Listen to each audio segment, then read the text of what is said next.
কাশিমপুরে বিদ্যুৎ নেই দিনের পর দিন, লোডশেডিংয়ে নাজেহাল মানুষ।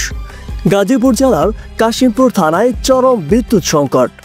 দিনের পর দিন লোডশেডিংয়ে অতিষ্ঠ এলাকাবাসী। শিশু থেকে বৃদ্ধ কেউই এই দুর্ভোগ থেকে রেহাই পাচ্ছে না। আজ আমরা সরাসরি তুলে ধরব কাশিমপুরের মানুষের জীবনযাত্রার চিত্র। গাজীপুর জেলার দক্ষিণ অংশে অবস্থিত কাশিমপুর থানা, যেখানে রয়েছে দেশের অন্যতম কেন্দ্রীয় কারাগার, শিল্প কারখানা, গার্মেন্টস জোন এবং হাজার হাজার মানুষের বসবাস। এই এলাকাটি দেশের অর্থনীতিতে গুরুত্বপূর্ণ ভূমিকা রাখলেও বিদ্যুৎ সংকটে যেন থেমে গেছে সময়। বিদ্যুৎ নেই দিনে 8 থেকে 10 ঘন্টা পর্যন্ত।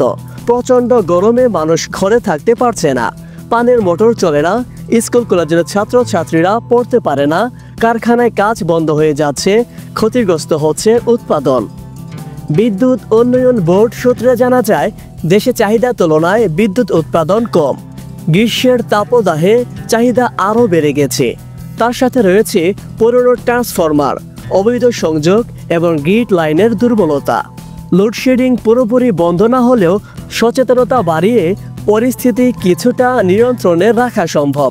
যদি জনগণের করণীয় নিয়ে কথা বলি, অপ্রয়োজনীয় বৈদ্যুতিক যন্ত্র বন্ধ রাখা, সোলার প্যানেলের ব্যবহার, অবৈধ সংযোগ রিপোর্ট করা, এলাকাভিত্তিক সমস্যা নিয়ে স্থানীয় বিদ্যুৎ অফিসে অভিযোগ জানানো।